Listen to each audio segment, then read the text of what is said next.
Yes. Bam! Hey. What are you saying, family? I'm good. Long time. How are you? Yeah, let me take these headphones. Yeah, I don't need to put these headphones on. I've just taken it out. Can you hear Yeah, me? I'm good. Yeah, I can hear you. How are you? Yeah. I'm good, bro. I just had a. Do you know what? I was going to take it easy today, Jamie, and it just Yeah. didn't come out that way. But it's good. I'm at home. I'm working from obviously doing my stuff from home. It's a weird time, obviously, on Mm. what's going on right now. You're looking well. Some internety locks, yeah. Yes. Um, hey, I wanted to kind of go back to your early days and find out, what was playing in your house, who were the like musical influences when you were younger? My mum and dad, they come from Mauritius, and they were the Windrush generation of Asian, Muslim, Hindu, uh, Sikh uh, brothers and sisters that came to this country that got apprenticeships for working in hospitals. My mum and dad were both registered RNMS and SRN. And it's really weird because my melting pot of music is not the average kind of, my mum, like, I mean, I've got records upstairs, 7 inches, the Jacksons, Elvis, Demis Roussos. My dad was an Elvis fan. He used to roll 8 tracks in the car. Do you know what I mean? Like 8-track cartridge. Yeah. They were so big. And he used to say, yeah, listen to this. And he used to Yeah. have, Jim Reeves and all of these guys. And I was like, and it was such a melting pot. And then obviously me being born in the 60s and growing up in the 70s and 80s and 90s, the music revolution of electronic music, which was orchestral maneuvers in the dark, Depeche Mode. I mean, Quincy Jones produced and helped produce Blue Monday. So that just showed you Mm. how lucky we were. There was Jean-Michel Jarre and there was Gary Newman. And on the other hand, there was this rolling, underlining soul funk jazz days that I would go out and jump out of my bedroom window, land on the. I would go to bed dressed in my pajamas, but really, man, had slacks and a shirt on. Yeah. I'd wait and hear my dad and stepmom go to bed, and then I would jump out of the window.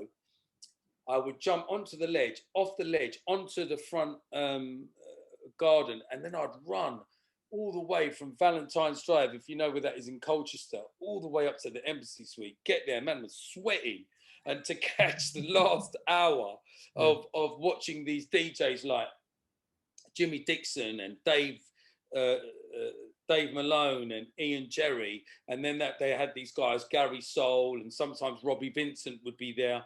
I mean, I used to listen to Robbie Vincent when he was on.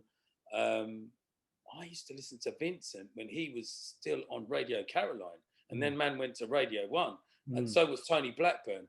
I know Mm. Tony Blackburn was definitely on there. Maybe I've got that a bit mixed up. But then I used to listen to, and it was just a melting pot of just good music, Jamie. I mean, Mm. like it was. I mean, the first time I heard Donna Summer, "I Feel Love" on the radio, I was like, "What is this shit?"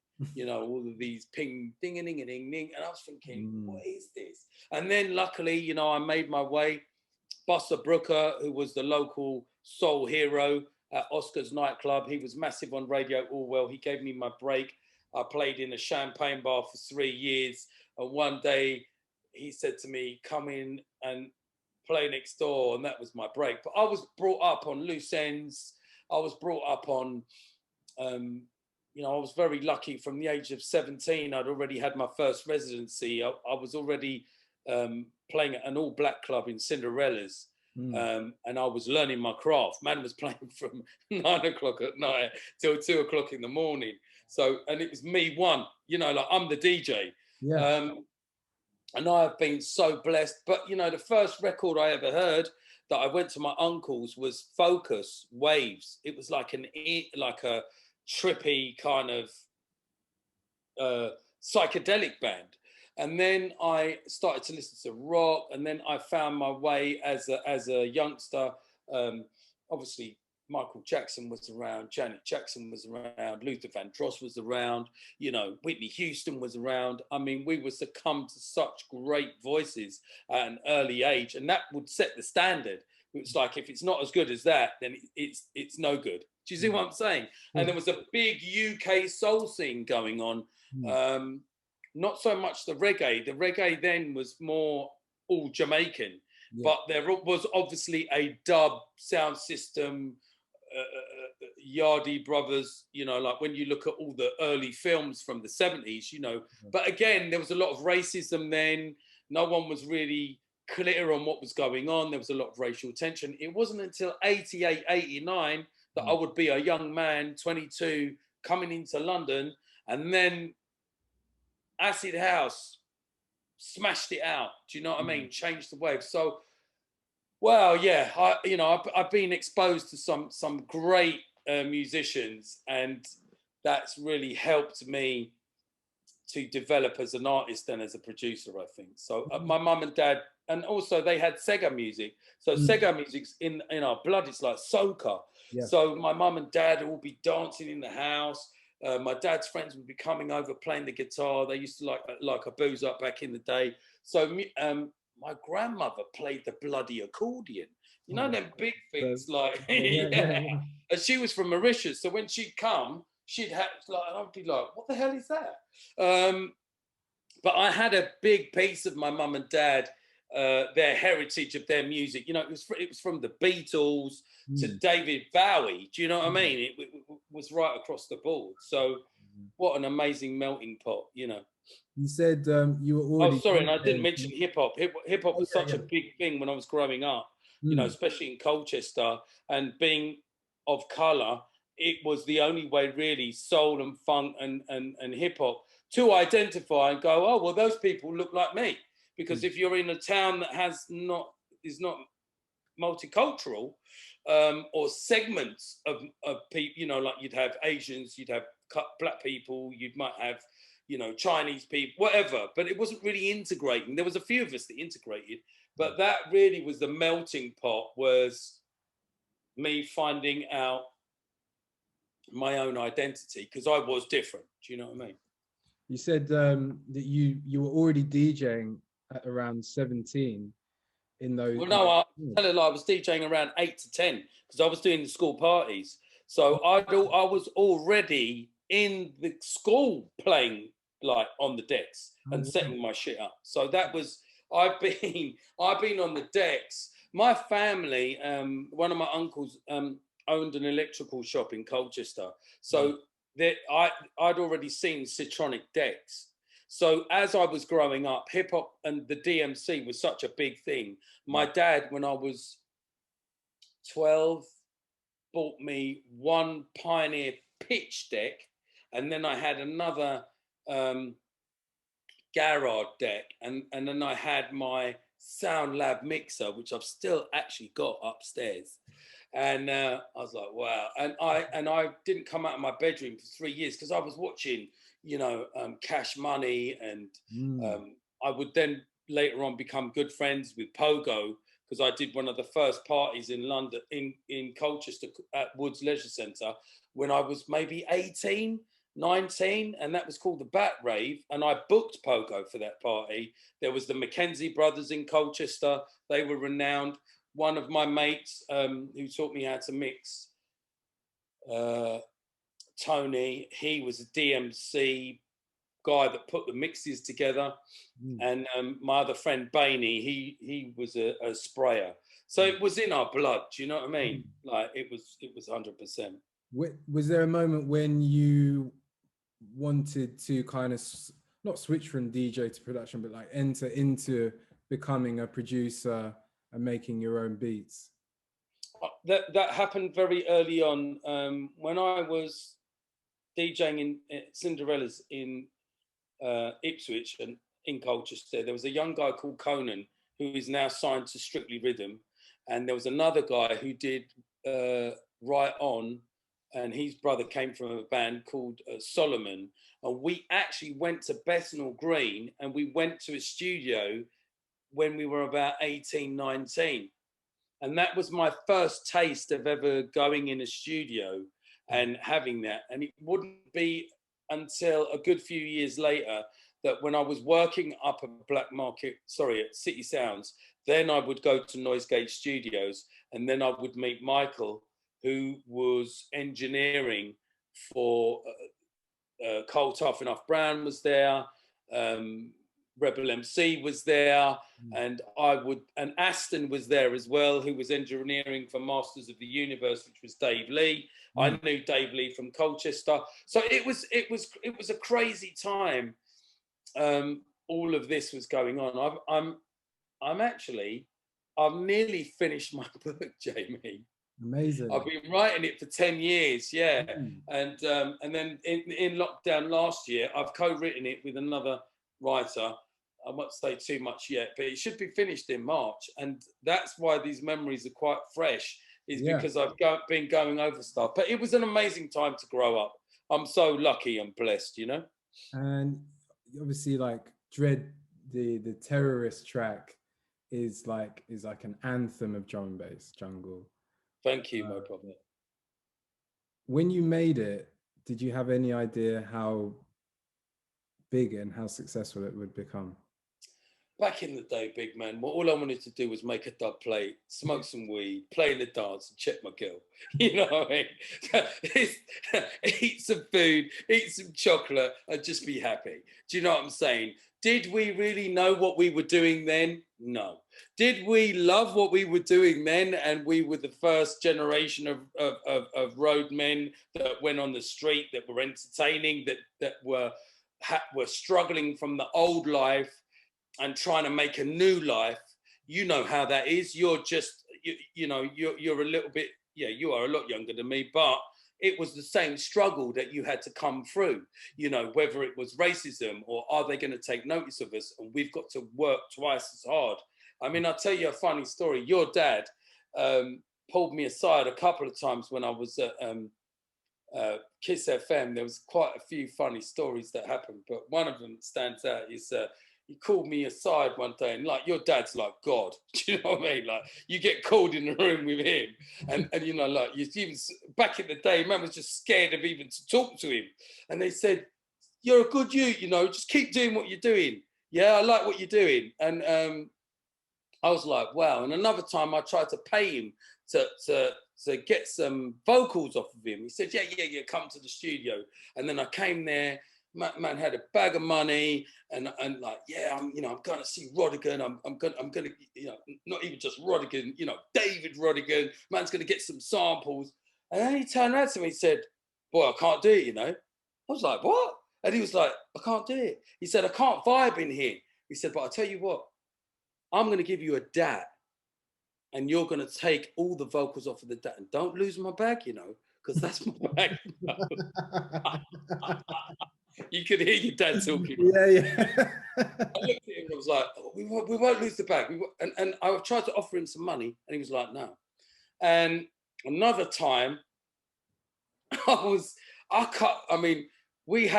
like having a black Amex card at Music House. There was a certain man that jumped the queue, you don't ask no questions, and you just get your plates cut. That's it. And if man saw us, if it was me, Groove, or Brian or Frost, they'd be like, or Mickey, they'd be like, "Nah, mate, like, day's done. You might as well go home."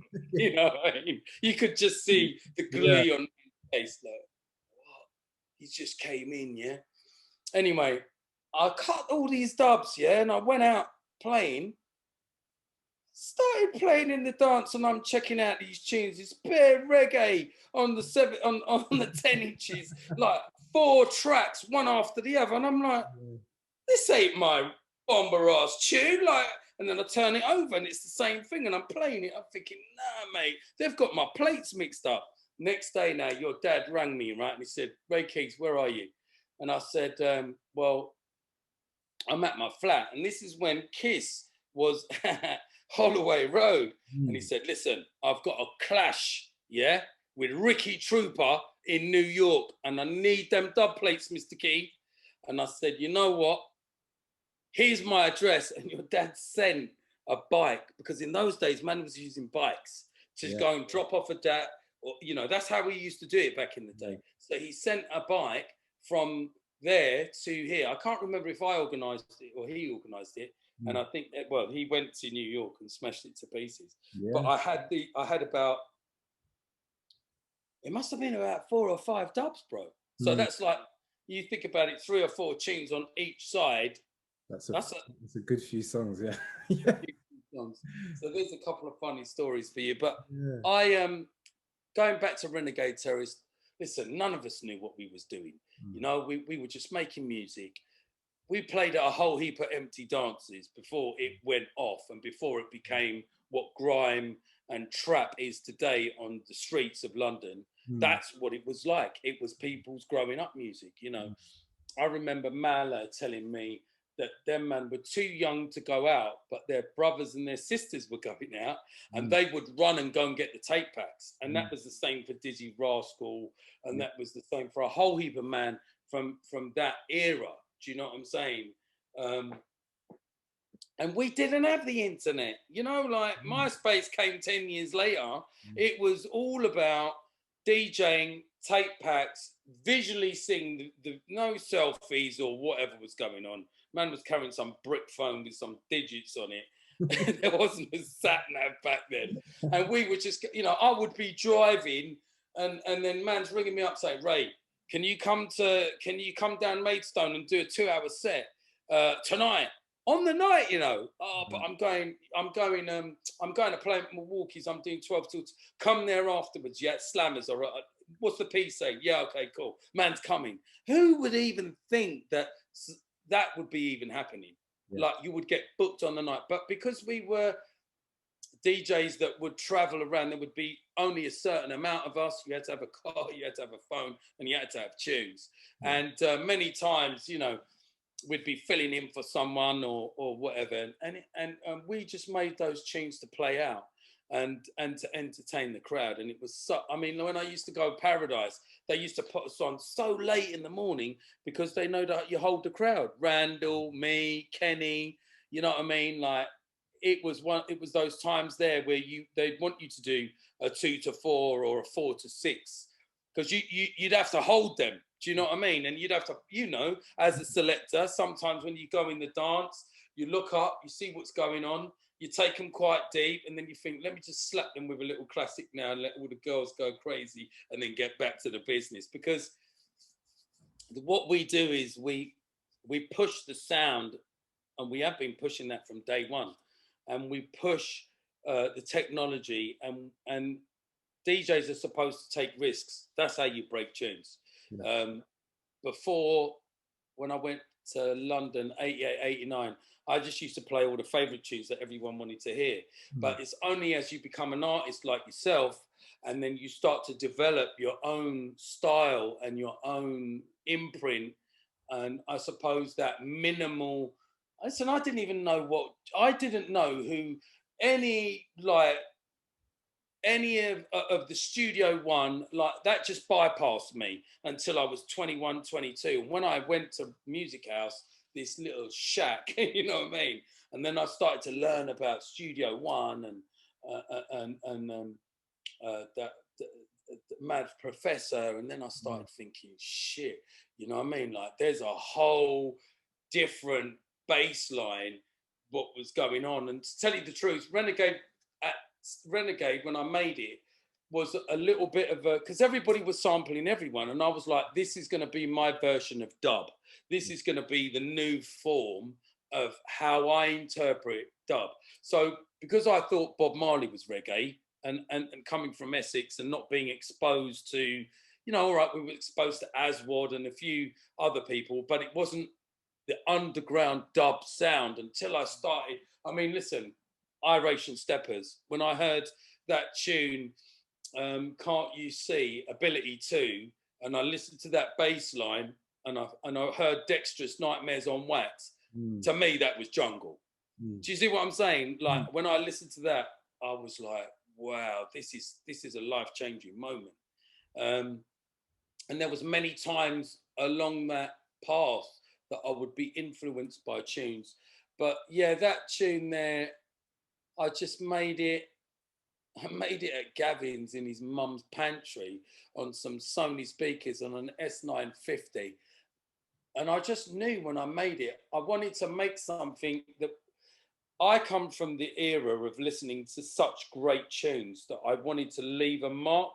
And I suppose my music is club music.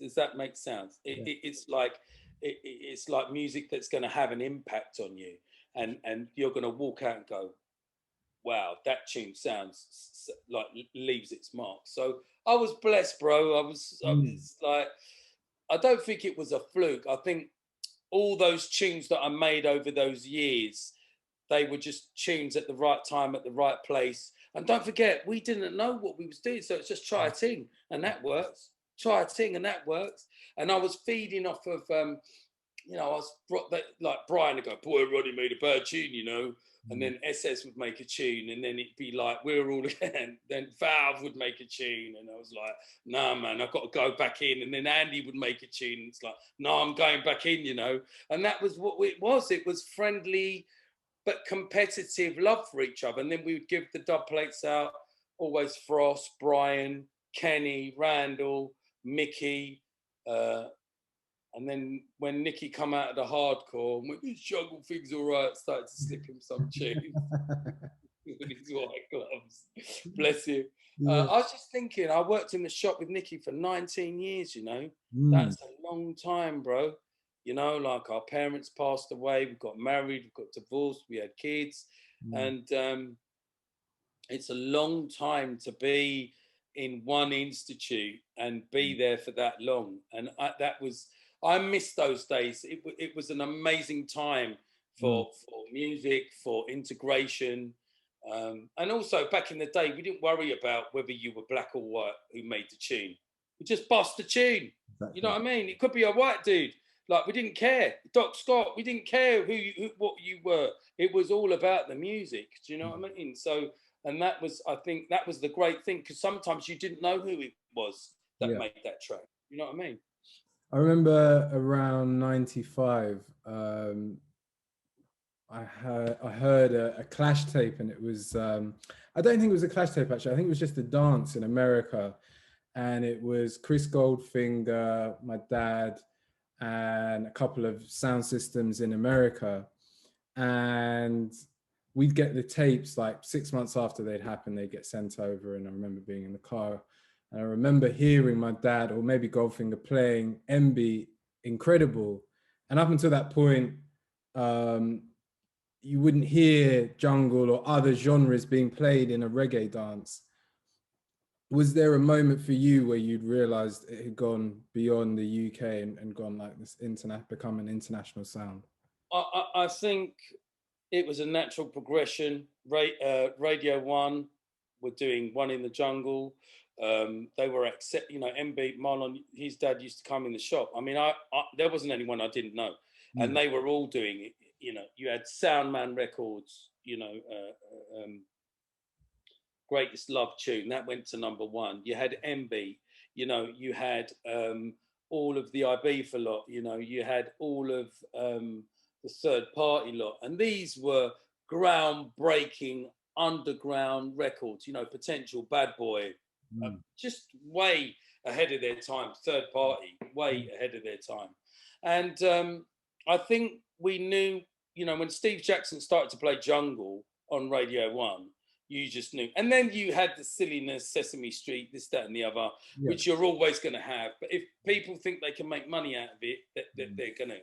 And but there was always an underlying underground, overground, that things would go commercial, and then you would start to hear those tracks, and it was good. I mean, it was opening up the doors for all of us, and I think that's why we're now household names. We grew up with people, that's their history. Men that are in their 40s and their 50s now, they grew up with that music, and it's still relevant today. It's not like it's irrelevant. It's taken a long time to establish itself, and like anything, it's only now that we're really enjoying the fruitfulness of 30 years worth of graft. And sometimes you missed out. Do you know what I mean? Some commercial band would come in, clean up, but they're gone now. Do you know what I mean? Where if you always look at the forefathers, and to elaborate on what you said about going to America, about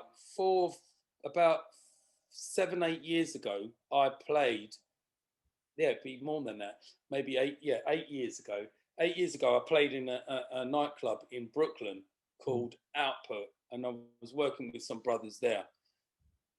And it's only when the guy turned around to me and went, "Yo, it's my brother from PE," and my brain was like, "PE," and it's like a typewriter moment, Jamie, where it just went ding, brothers and sisters, no children. I don't know what this world is coming to.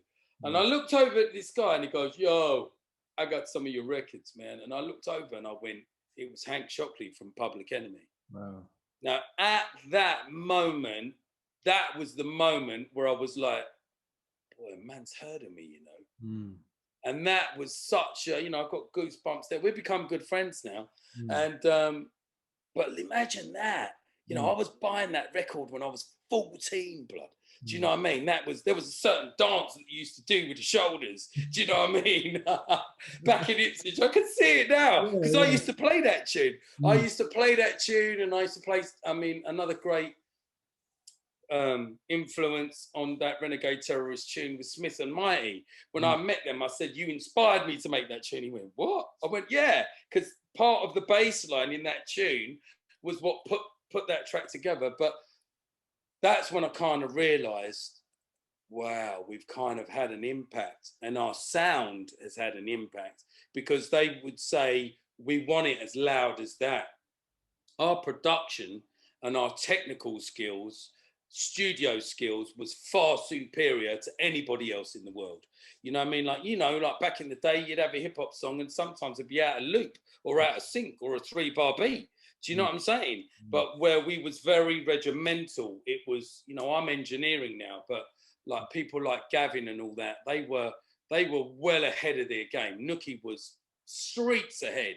You know, we was already making hip hop. He was a hip hop head.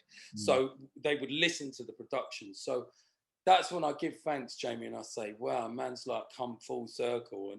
And we've worked with some great artists. I've done some great remixes over the years, from Moby to Rebel, and you just catch that wave, don't you? Like you know, like you start to get noticed. People start to buy into your style and your sound, and then through the 90s, which I call the golden years, we couldn't really put a foot wrong, and I was just enjoying myself. There's always a turmoil, and you find that very successful people are leading a life that is sometimes quite sad in parts, but that's what drives you. Do you know what I mean? Like, I've got to keep going, I've got to keep getting there, because that's the only thing that keeps you going, because there's so much turmoil and stress around you in your life that's what's actually saving your bacon. And I was pretty cool. I was pretty level-headed. And I just love me. I love music now, Jamie. I can't tell you, like, you know, I love what I do. Your dad was always someone I looked up to and gave me wise words. You know, I remember him saying to me one time, he saw me smoking outside Black Market. "Hey, Ray Keith, you need to stop that, you know. Come off of that." And I looked at him and it's like your dad. He's like, "What? That's just got cool." Do you know what I mean? He goes, "You want to stop that?" He goes, "I'm telling you now," because he told me one time when he had a bit of a funny turn with it, and I was like, wow. You know, and it's the same thing, like Mal has stopped smoking now. Do you know what I mean? Like all of us are clean and green, because there's a time when it comes into your life that you have to get, like, you want to give back and you want to stop, you know. It's an unhealthy lifestyle if you're not in the gym, if you're not resting, if you're not eating. They didn't teach us any of this. We just took what we wanted. But as you get older, you get wiser, you read books, you meet some amazing people, and you start thinking about how you want to live the rest of your life. Because I think what lockdowns taught us, Jamie, is we don't have to grab everything. We don't need every single gig. We don't need all of that money. Actually, what's important is our health, is our wealth, and our family and our friends. And spending time with our loved ones. And anything on top of that is then a bonus. You know, I give thanks for that, my brother. You got some new music coming out. You're celebrating, how many years is it? As Well, it's a Dread bit of a Recordings? mashup because 2 years ago it was 25 years of Dread. Last year it was 26, but obviously we wrote off that year, and Yeah. this year's looking like that as well. So it's 27 years of Dread, but we've had remixes coming out. Last year we had the TI remix come out of Renegade, and Benny L done a remix of Dark Soldier. We had 2,500 people inside the dance for 25 years of Dread XXV at the Electric in Brixton, and it was banging. All genre, you know, gender free, mixed, old and new.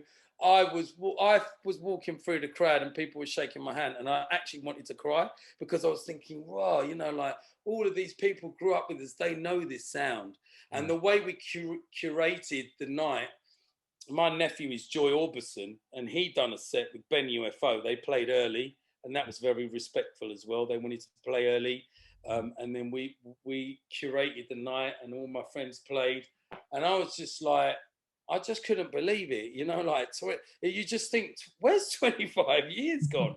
So now I'm looking at 30 years of Dread coming up, which is going to be amazing, and I think slowly but surely we're going to get back to some type of new normal. But we're living in a new world, you know, and we've got to accept that. And the sadness of losing over 115,000 people in the UK dying from this savage virus that doesn't have no prejudice. It's just going to take you. Do you know what I'm saying? So for most of last year and this year, I've been shielding. I've got to be super careful. I'm diabetic, and I had some coronary heart disease 8 years ago, which is all good now. But again, apparently this is what it does. It attacks the respiratory system.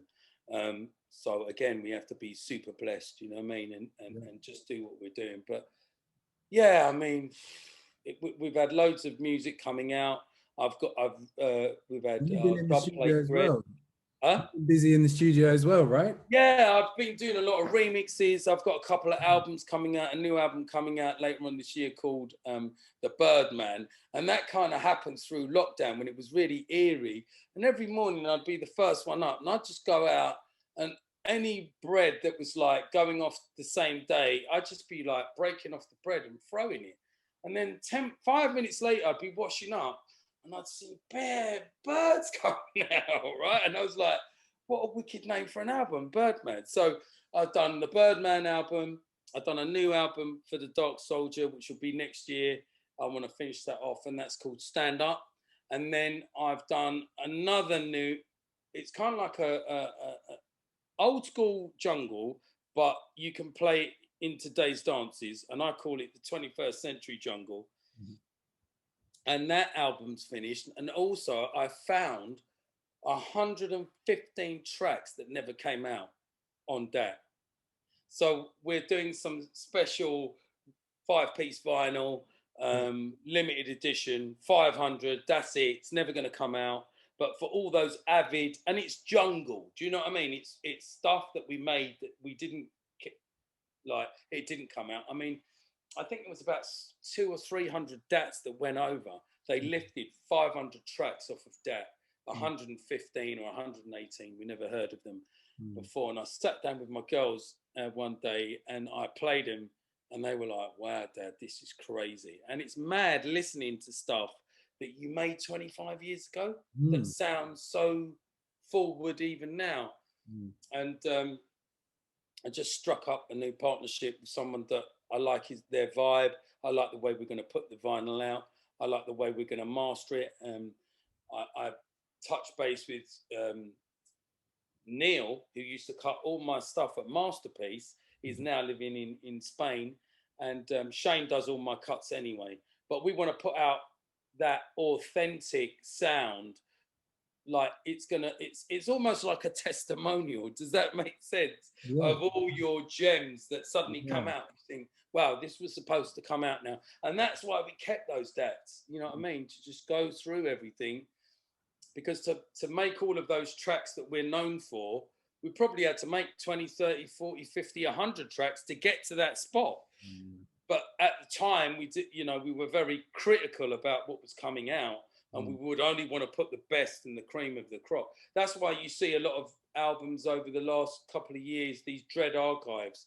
They're all tracks that I've made in the studio as an engineer, but not quite made the grade, but are still good enough to play in a dance. You know, like they're tracks that you might find that little hidden gem. I get messaged all the time, "Oh, Ray, I love this tune." So it's your body of work. Do you know what I mean? That you know, like if you now even revisit some of the stuff that you made 5 years ago, you're probably going to find some gems in there, maybe 10 years ago, because it's the rawness of it that makes it what it is. Does that make sense? Absolutely, yeah. Hey, congrats again, man, and thank you so much for taking the time out to do this. Don't be silly, man. Anytime you need, man. I'm looking forward to draw this little half-hour, 40-minute mix for you as well. Do you know what I'm saying? Absolutely. Big up to all your listeners. Big up to you, Jamie Rodigan. One love.